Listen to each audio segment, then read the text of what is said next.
gente! Mais uma aula. Dessa vez a gente vai falar de migração. Então, o que é, né? Qual é o conceito de migração? Migrações internas, envolvendo o Brasil também. Migrações externas, vamos falar também dos refugiados.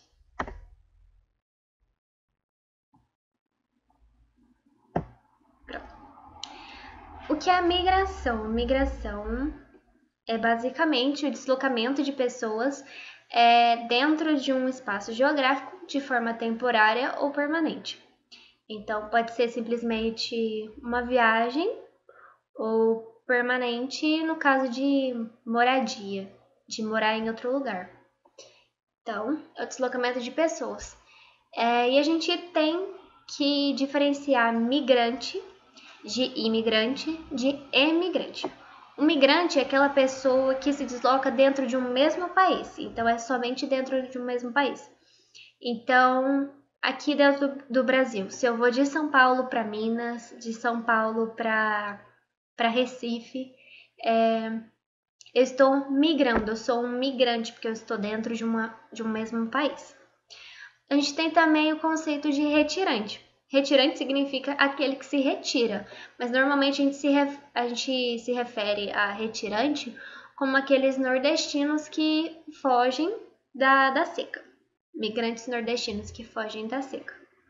O imigrante. Como que você vai diferenciar imigrante de emigrante? Está no começo, a primeira letra da palavra. Imigrante, I de interno e emigrante, E de externo. O imigrante é aquela pessoa, no caso interno, é aquela pessoa que entra num país, que chega em um país, que no caso é o estrangeiro. O venezuelano que vem para o Brasil, ele é um imigrante. Aos olhos dos brasileiros, ele é um imigrante. Agora, aos olhos dos venezuelanos, na Venezuela, os venezuelanos que vão para o Brasil, no caso, eles são emigrantes, porque eles estão saindo da Venezuela, estão saindo de um país. Então, imigrante é aquele que entra, emigrante é aquele que sai. Imigrante é aquele que se desloca dentro de um mesmo país. Bom, começando pelas migrações internas, que é dentro de um mesmo país. O êxodo rural, a gente conhece, a gente já viu em outras matérias. Teve um período em que teve um pico, né, que aconteceu em grande quantidade e ainda acontece. O êxodo rural é quando as famílias, as pessoas se deslocam do campo para a cidade, seja para procurar ter condições de vida melhores, para procurar trabalho, e é isso. Pergunta também da urbanização, aconteceu isso. A migração pendular dá pra gente saber olhando pro nome, pendular, que vem de pêndulo. O pêndulo, ele vai e volta. Então, por exemplo, se eu pratico a migração pendular, eu moro em uma cidade dormitório, porque o custo de vida nessa cidade dormitório é mais barato, é menor, é mais barato viver nessa cidade, por isso que ela é chamada de cidade dormitório. E durante o dia, né, eu vou para uma outra cidade trabalhar ou estudar, só que o custo de vida nessa cidade onde eu estudo ou trabalho é mais caro. Então, por isso é um movimento de ida e volta. Eu durmo em cidades dormitórios, porque o custo de vida é menor, e eu trabalho ou estudo em outras cidades onde o custo de vida é maior. Bom, a migração intrarregional é dentro de uma mesma região. Região, por exemplo, norte, nordeste, sul, sudeste, centro-oeste. Então, a migração intrarregional é quando eu vou de um estado para outro, só que eu continuo numa mesma região. Nesse caso, a região sudeste. Quando eu vou de São Paulo para Minas Gerais, eu continuo na região sudeste. Então, uma migração intrarregional.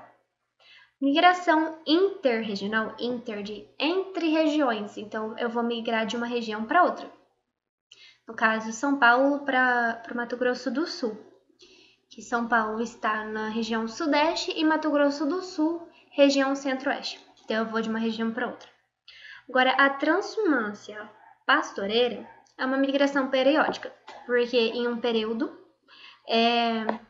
no caso o gado, ou a transhumância pode acontecer até com pessoas, só que nesse caso é pastoreira. Então, num período, o gado fica em uma região e em outro período o gado fica em outro local.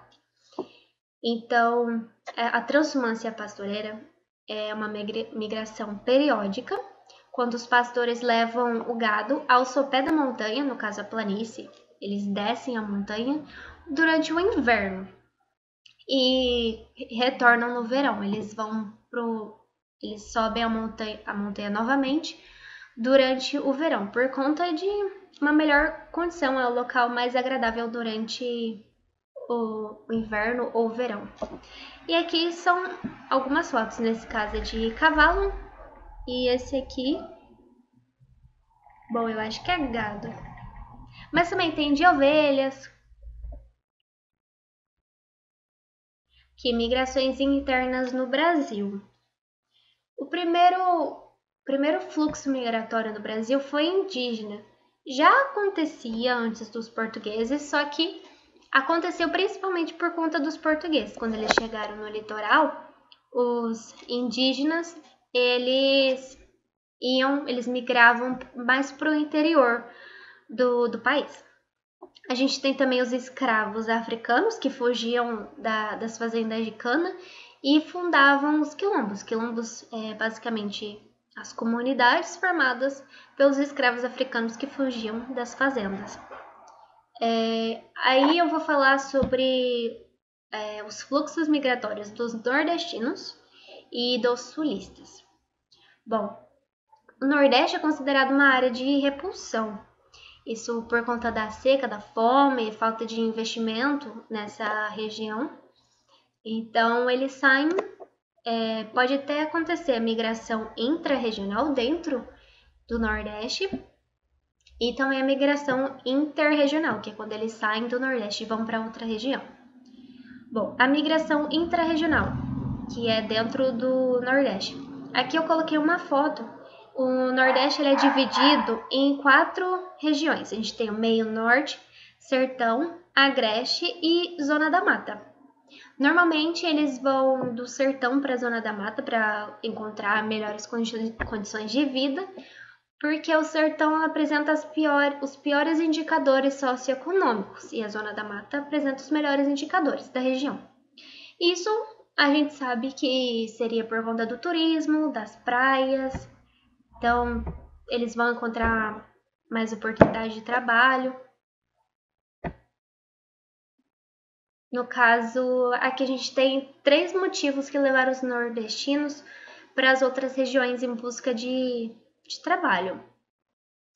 Em 1960, a construção de Brasília, então do Nordeste para o Centro-Oeste, que os nordestinos serviram de mão de obra. Em 1970, a industrialização do Sudeste e em 1980, a descoberta do ouro em Serra Pelada, no Pará. E aqui a gente também tem um outro tipo de migração, a migração de retorno, o nome já diz.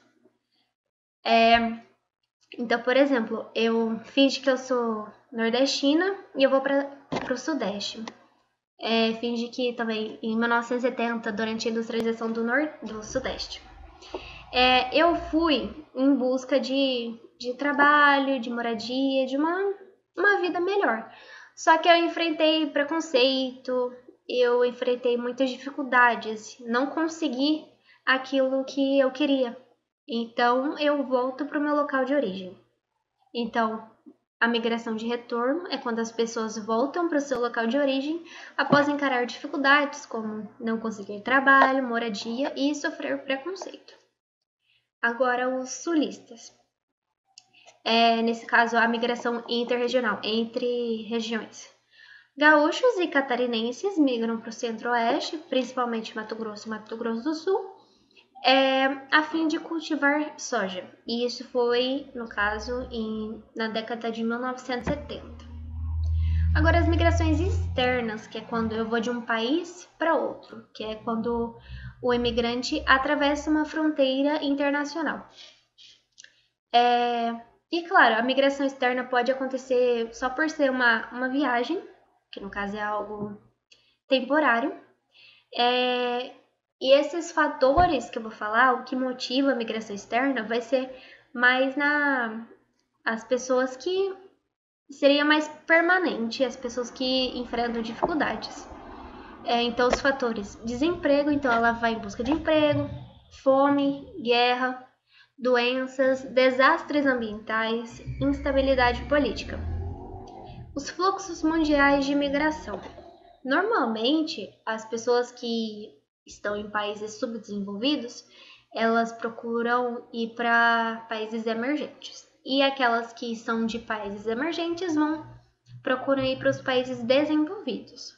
No caso emergente, o Brasil é um país emergente. Isso por conta que o Brasil é um país em desenvolvimento, só que apresenta baixo índice de desenvolvimento humano em comparação com os outros países, e também a industrialização está em desenvolvimento.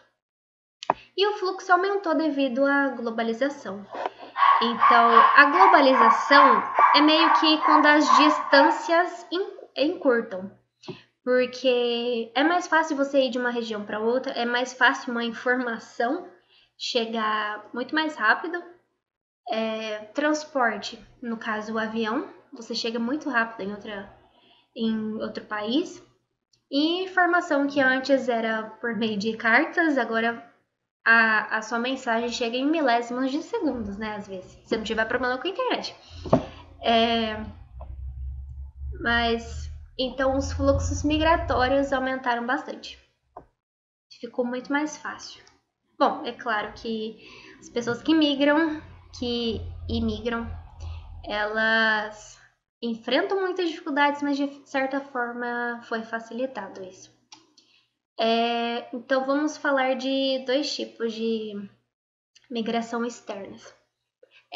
A migração que é imigração, que é da América Latina para os Estados Unidos, e principalmente do México e da Guatemala. Eles tentam ir para os Estados Unidos. As dificuldades, o clima, no caso, a ida deles, o clima árido, a fiscalização, a travessia do rio a nado, e também o muro, que é uma questão bem complicada. Eles começaram a construir um muro, e as consequências dessa travessia: xenofobia, que é a aversão ao estrangeiro, a fusão das línguas, o Spanglish, que é o espanhol com o inglês, a construção do muro e leis anti-imigração. Porque quanto mais entra, né, vai aumentando essa fiscalização. E também da África para a Europa. Normalmente, a gente tem a África, ela é dividida em duas regiões: a África subsaariana e a África setentrional. Teve essa divisão por conta da diversidade étnica, cultural, econômica. Igual eu falei que os países subdesenvolvidos vão para os emergentes e dos emergentes para os desenvolvidos, normalmente as pessoas que estão na África subsaariana procuram uma vida melhor na África setentrional, e da setentrional para a Europa. Aqui, o Estreito de Gibraltar, ele é muito importante porque facilita essa travessia. Facilita a imigração por ser mais próximo do outro continente. Aqui eu tenho uma imagem. Então, aqui no Mar Mediterrâneo, esse Estreito de Gibraltar, ele vai facilitar a travessia da África para a Europa. Continua sendo complicado isso, por conta que a União Europeia aumentou a fiscalização. Então, mas esse Estreito de Gibraltar, ele facilita a imigração.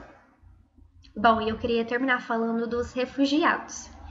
Os refugiados, eles também imigram, e Bom, como que a gente pode definir os refugiados? Qualquer pessoa que se vê obrigada a deixar o seu país de origem com receio de ser perseguida, em virtude da sua raça, religião, nacionalidade, posição política, filiação em certo grupo social, entre outros motivos. Então, refugiada é aquela pessoa que não se sente representada, que não se sente segura no seu país de origem. Então, ela procura uma vida melhor em outro país. A gente tem o Acnur, que é um órgão da ONU que procura pensar em medidas e colocar em prática para ajudar os refugiados, defender os direitos deles, direito ao trabalho, direito à moradia. Países que produzem refugiados: Síria e Iêmen, Venezuela e Myanmar. Claro que tem outros, por exemplo, Afeganistão, Somália. E eu queria falar sobre outra coisa. Eu tive a oportunidade de participar de uma conferência que é um simulador da ONU. Então, o tema tratado era refugiados e o impacto do Covid. E eu tive que estudar mais a fundo isso, encontrar medidas, que é bem complicado. Os refugiados já enfrentam muitas dificuldades, e imagina na pandemia. E a Acnur, que é o órgão da ONU, já está em ação, né? Faz tempo já. Então, eles ajudam levando as máscaras, um apoio financeiro, as cestas, coisas de higiene, porque não tem como você... E é muito complicado, porque não tem como você deixar eles separados, né? É muita gente. Eu até trouxe uma notícia aqui. Incêndio no campo de refugiados na ilha de Lesbos, na Grécia. Isso aconteceu durante a pandemia, setembro de 2020. Fonte Estado de Minas. Então aconteceu um incêndio nesse campo de refugiados que era para abrigar 3.000 pessoas e ele estava com mais de 20.000 em 2016. Só que aí, por conta desse incêndio, muitas pessoas ficaram desabrigadas, aglomeradas. Além da superlotação, o acampamento é conhecido por sua falta de higiene. Então, imagina a propagação do vírus. É também muito complicado a gente lutar pela vacinação dos refugiados. Só que é muito importante porque eles, além de ser para impedir que essas pessoas morram, vacinando os refugiados a gente impede a propagação do vírus. É muito complicado, envolve muita coisa, interesses. Mas nesse caso, a gente teve uma pequena ajuda. A presidente da Comissão Europeia, Ursula von der Leyen, não sei falar o nome dela direito, declarou que a União Europeia está disposta a ajudar e anunciou que assumiu a transferência imediata de 400 crianças e adolescentes para a Grécia continental. Então, eu estudei um pouco mais a fundo os refugiados e eu achei muito interessante esse olhar. Ajuda a estudar mais, a gente tem um olhar mais empático. Porque quando eu estudei na escola, por exemplo, eu nem tinha pensado realmente. Estudei e pronto. Só que estudando mais a fundo, eu vi que é realmente tenso essa situação. Mas é isso. Então, essa foi a aula. Espero que vocês tenham gostado. Faça um resumo para relembrar o que a gente falou. O conceito de migração, a diferença entre imigrante, imigrante e emigrante, os principais fluxos migratórios no mundo, no caso, tanto os internos quanto os externos, no caso, entre África e Europa, dos países subdesenvolvidos para os emergentes e desenvolvidos, América Latina e Estados Unidos, estudar também a migração aqui dentro do Brasil e também a questão dos refugiados. Eu amo dar essa aula, eu amo esse assunto e eu espero que vocês tenham gostado da aula mesmo. Bons estudos. Como sempre, eu vou entregar uma lista de exercícios e é isso.